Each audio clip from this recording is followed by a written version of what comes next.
ಓಂ ಆಕಾರದ ಸುಂದರವಾದ ಸಮುದ್ರ ತೀರ. ಸಮುದ್ರದಲೆಗಳಲ್ಲಿ ಮಿಂದೆದ್ದು ಪುರಾಣ ಪ್ರಸಿದ್ಧವಾದ ಗೋಕರ್ಣನಾಥನನ್ನ ದರ್ಶನ ಮಾಡಿದ್ರೆ ಬದುಕಿನ ಭವಬಂಧಗಳು ದೂರವಾದಂತೆ. ಶಿವನ ಆತ್ಮಲಿಂಗವಿರುವ ಈ ಸ್ಥಳದ ಸಮೀಪದಲ್ಲಿಯೇ ಬಾಲಗಣಪನ ಪುರಾತನ ದೇವಾಲಯ ಕೂಡ ಇದೆ.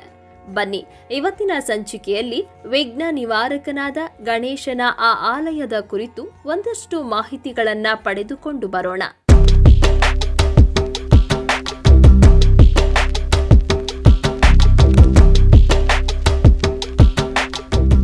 ಪರಮೇಶ್ವರನು ಮಹಾಬಲೇಶ್ವರನಾಗಿ ಭಕ್ತರನ್ನ ಪೊರೆಯುತ್ತಿರುವ ಈ ಕ್ಷೇತ್ರದ ಸಮೀಪದಲ್ಲಿಯೇ ವಿಘ್ನ ನಿವಾರಕನ ಒಂದು ಭವ್ಯವಾದ ಆಲಯವಿದ್ದು, ಈ ಆಲಯವನ್ನ ಸುಮಾರು 3 ಅಥವಾ 4ನೇ ಶತಮಾನದಲ್ಲಿ ಕನ್ನಡದ ಮೊದಲ ರಾಜವಂಶವಾದ ಕದಂಬರು ನಿರ್ಮಿಸಿದರೆಂಬ ಐತಿಹ್ಯ ಇದೆ.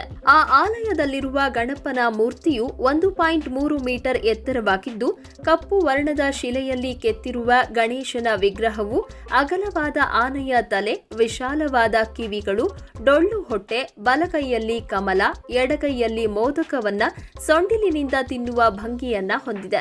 ಇಲ್ಲಿಗೆ ಬಂದು ಗಣೇಶನನ್ನ ಅರ್ಚಿಸಿದ್ರೆ ಅಂದುಕೊಂಡ ಕಾರ್ಯಗಳು ನಿರ್ವಿಘ್ನವಾಗಿ ಸಾಗುತ್ತೆ ಎಂದು ಹೇಳಲಾಗುತ್ತೆ. ಪುರಾಣದ ಕಥೆಗಳ ಪ್ರಕಾರ ರಾವಣನು ತನ್ನ ತಾಯಿಗೋಸ್ಕರ ಶಿವನ ಆತ್ಮಲಿಂಗವನ್ನ ಕೈಲಾಸದಿಂದ ಪಡೆದುಕೊಂಡು ಬರುವಾಗ ಮಾರ್ಗ ಮಧ್ಯದಲ್ಲಿ ಸೂರ್ಯದೇವನಿಗೆ ಅರ್ಘ್ಯ ಕೊಡಬೇಕಾದ ಸಮಯ ಬರುತ್ತೆ. ಆದರೆ ಆತ್ಮಲಿಂಗವನ್ನ ಕೆಳಗಿಡಬಾರದು ಎಂಬ ಷರತ್ತಿರೋದ್ರಿಂದ ರಾವಣನು ಅಲ್ಲಿಯೇ ಇದ್ದ ಬಾಲವಟುವಿನ ಬಳಿ ಆತ್ಮಲಿಂಗವನ್ನ ಕೊಟ್ಟು ತಾನು ಬರುವವರೆಗೂ ಇದನ್ನ ಹಿಡಿದುಕೊಂಡಿರಬೇಕು ಎಂದು ಹೇಳ್ತಾರೆ. ವಟುವಿನ ರೂಪದಲ್ಲಿರುವ ಗಣೇಶನು ನಾನು 3 ಹೇಳೋದ್ರ ಒಳಗಾಗಿ ಬರಬೇಕು, ಇಲ್ಲವೆಂದ್ರೆ ಈ ಲಿಂಗವನ್ನ ಇಲ್ಲಿಯೇ ಇಟ್ಟು ಬಿಡ್ತೇನೆ ಎಂದು ಷರತ್ತನ್ನ ಹಾಕ್ತಾನೆ. ಈ ಷರತ್ತಿಗೆ ಒಪ್ಪಿ ರಾವಣನು ಅರ್ಘ್ಯ ಕೊಡೋದಕ್ಕೆ ಹೋಗುತ್ತಾನೆ. ಸಮಯ ಸಾಧಕನಾದ ಬಾಲಗಣೇಶನು 3 ಬಾರಿ ರಾವಣನ ಹೆಸರನ್ನ ಕರೆದು ಆತನು ಬರಲು ತಡವಾಯಿತು ಎಂಬ ಕಾರಣದಿಂದ ಆತ್ಮಲಿಂಗವನ್ನ ಕೆಳಗಿಟ್ಟು ಬಿಡ್ತಾನೆ. ಈ ರೀತಿಯಾಗಿ ಆತ್ಮಲಿಂಗವು ಇಲ್ಲಿ ಸ್ಥಾಪನೆಯಾಗುತ್ತೆ.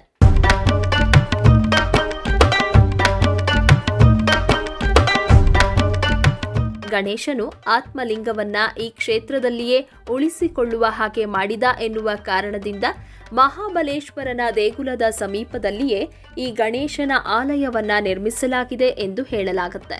ಅಲ್ಲದೆ ಈ ಗಣೇಶನನ್ನ ದರ್ಶನ ಮಾಡದೆ ಮಹಾಬಲೇಶ್ವರ ದೇವರನ್ನ ದರ್ಶನ ಮಾಡಿದ್ರೆ ಆತ್ಮಲಿಂಗವನ್ನ ದರ್ಶನ ಮಾಡಿ ಪೂಜೆ ಮಾಡಿದ ಫಲ ಸಿಗೋದಿಲ್ಲ ಎಂಬ ಪ್ರತೀತಿ ಇದೆ. ಹೀಗಾಗಿ ಗೋಕರ್ಣದ ಮಹಾಬಲೇಶ್ವರನನ್ನ ನೋಡೋದಕ್ಕೂ ಮುನ್ನ ಈ ದೇವನನ್ನ ದರ್ಶನ ಮಾಡುವ ಪರಿಪಾಠ ತಲತಲಾಂತರಗಳಿಂದ ನಡೆದುಕೊಂಡು ಬಂದಿದೆ. ಕರ್ನಾಟಕದ ಅತ್ಯಂತ ಹಳೆಯ ಹಾಗೂ ಪುರಾತನವಾದ ಗಣೇಶನ ದೇವಾಲಯಗಳಲ್ಲಿ ಗೋಕರ್ಣದ ಈ ಗಣೇಶನ ದೇಗುಲವು ಒಂದಾಗಿದ್ದು, ನಿತ್ಯ 3 ಹೊತ್ತು ಇಲ್ಲಿನ ವಿಘ್ನ ನಿವಾರಕನಿಗೆ ಪೂಜೆ ಮಾಡಲಾಗುತ್ತೆ.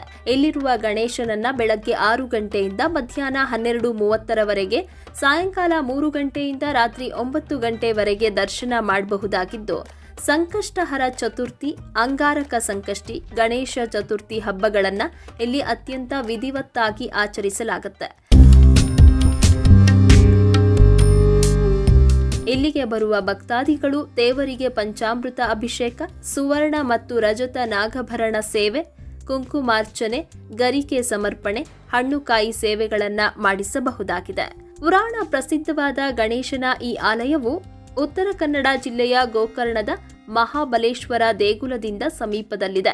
ಈ ದೇಗುಲವು ಬೆಂಗಳೂರಿನಿಂದ 481 ಕಿಲೋಮೀಟರ್, ಮಂಗಳೂರಿನಿಂದ 231 ಕಿಲೋಮೀಟರ್, ಶಿವಮೊಗ್ಗದಿಂದ 211 ಕಿಲೋಮೀಟರ್, ಕಾರವಾರದಿಂದ 61 ಕಿಲೋಮೀಟರ್, ಅಂಕೋಲದಿಂದ 26 ಕಿಲೋಮೀಟರ್, ಶಿರಸಿಯಿಂದ 83 ಕಿಲೋಮೀಟರ್ ದೂರದಲ್ಲಿದೆ.